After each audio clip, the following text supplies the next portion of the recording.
Hi everybody, welcome to yet another video. So today we're having a look at the Rongpeng R100 minigun. Now this is a Chinese minigun. Those that watch the channel will know that I got this a little while ago and I really wasn't very pleased with it at all. There was an air leak from the front of the gun. I contacted the manufacturer. I put a little video up there now so that you can see it. I contacted the manufacturer, which is who I bought it from. Long-winded way around it. They kept pointing me towards the rear of the gun, saying that, you know, if you've got a problem with air leaking at the back, then you need to change this part and we can send you this part. And it was quite clearly it wasn't the rear of the gun, it was the front of the gun. Anyway, cut a long story short, they actually sent me some spare parts. They did a listing on AliExpress, because I bought it for AliExpress, and they did a listing for, I think it was 20 cents, US cents.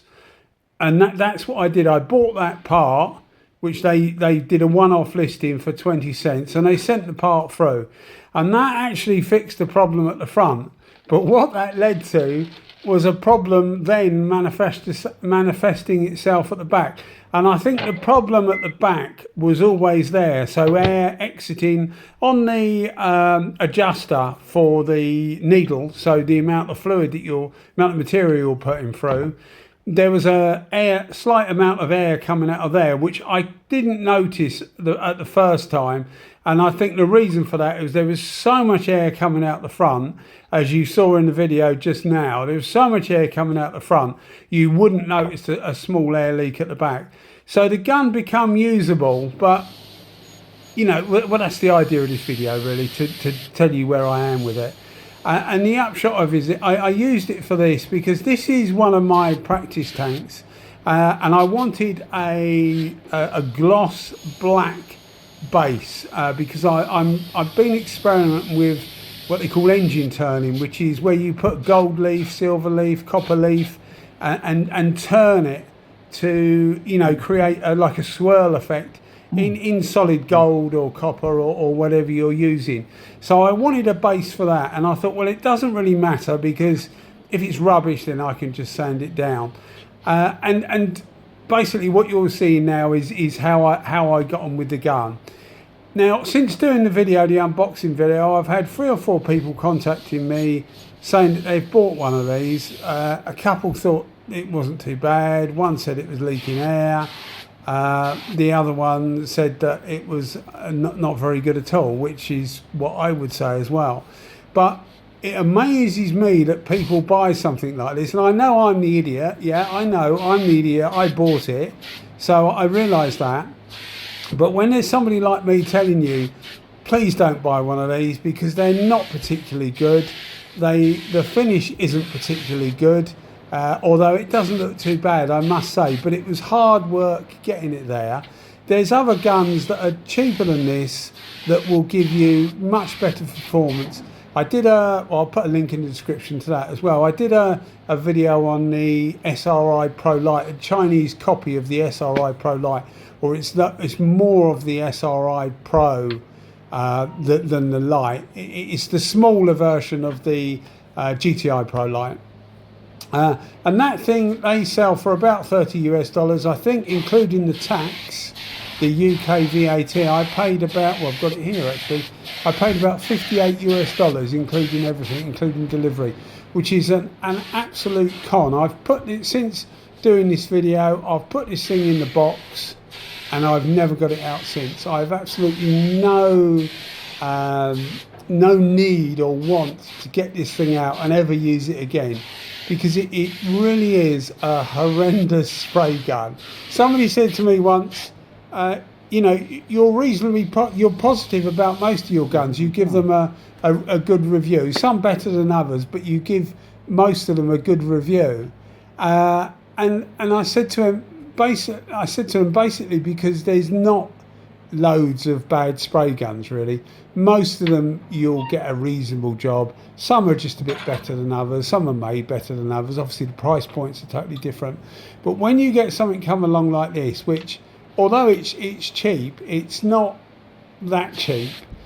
I put it up against, just as a spray pattern test, I put it up against an ANI GF3, which is cheaper than this, and it's a much better gun. The ANI is a much better gun. You can buy spares kits for it for about 6 or 7 GB pounds, $10, something like US dollars, something like that. So they're relatively cheap. And I think it's a better gun. I really do think it's a better gun. So why people actually buy something like this when, you know, I buy the gun. I've got no, there's no need for me to tell you it's good or it's bad. There's nothing in it for me. You know, I appreciate you watch the videos, which is what I get out of it. I like people to watch the videos. But I don't get a kickback for saying these are good or a kickback for saying they're bad. I just tell you what I think, basically. And this thing is truly awful. Now you're looking now and you're seeing the base coat, and the base coat didn't come out too bad, and that was at 2.5 bar. For clear coat, I knew this would be a bit of a pig for clear coat, so I actually use it, when you see it coming up, I use it at a 4 bar. It produced a lot of overspray. Considering it's a small minigun, it produced a lot of overspray. It is possible to get reasonable results with it, but you can pay less money and get better results and make your life much, much easier. So I really can't emphasize how awkward this gun was to use. It's just not particularly nice at all. It feels cheap and nasty. One of the things, if you can't be bothered to look at the other video, one of the things that comes up is you can't actually remove the needle without taking the whole of the back of the gun apart, which is fine. It's quite easy to do. But when you actually remove it, you're putting the sealing washer and seal under stress each time. Now, stuff like that is made to be removed every now and again for a bit of maintenance. Not each time you want to clean the needle. A couple of people that bought the gun said, I'm just going to leave the needle in and clean round the gun. You know, it's not the best way to be, is it? Not on something costing $50 US or whatever it was. You know, it's not worth it. There's other guns that are made better, will perform better, and are cheaper. Well, I forgot to mention at the start, and apologies if you're still with me, apologies. At the start of the video, you'd have seen the left-hand side getting a bit misty. And the reason for that was it was 6 degrees when I did this video. That's Celsius, which is about, 43 degrees Fahrenheit. And the lens of the camera, because of the heat of your head, the lens of the camera, I leave the camera outside in the workshop, so when you get in there in the morning it can be quite cold. The camera can be quite cold, and when you put it on a warm head it takes a while for it to warm up. Yeah, I do put a heat gun over it to try and warm the camera up, but it was just some mist coming on the lens. But I realised what was happening. You see my fingers being crossed there. I realised what was happening, so I took to cleaning the lens every between each coat. I cleaned the lens so that it didn't have a build up, and also once the camera gets a bit warmer, the condensation doesn't build up so much. But yeah, it's just one of the drawbacks of painting in such cold conditions. So you see now we're using it for clear coat, and as I said, I was actually surprised by the performance it gave. It actually came out all right, but as I say, you're using effectively 4 bar, which is, what's that in PSI? About 58 PSI, which is a hell of a lot of pressure.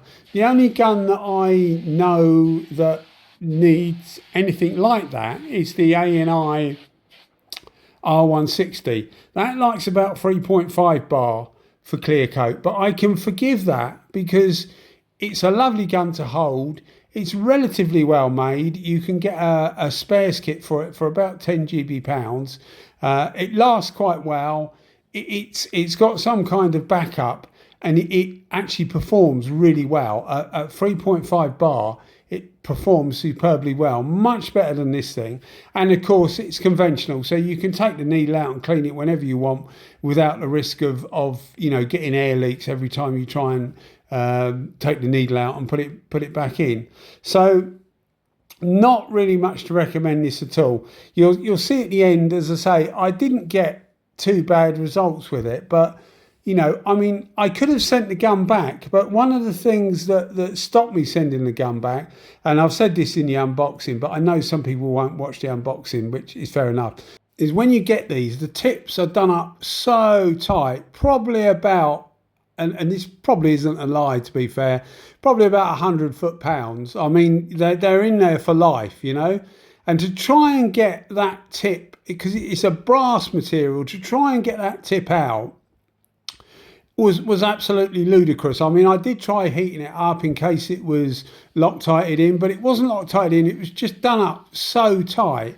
I ended up using a pair of mold grips, and I didn't want to send the gun back because I thought, well, if they see I've used mold grips to undo the front, they're going to think, well, the guy's an animal, which, you know, I probably would, to be fair.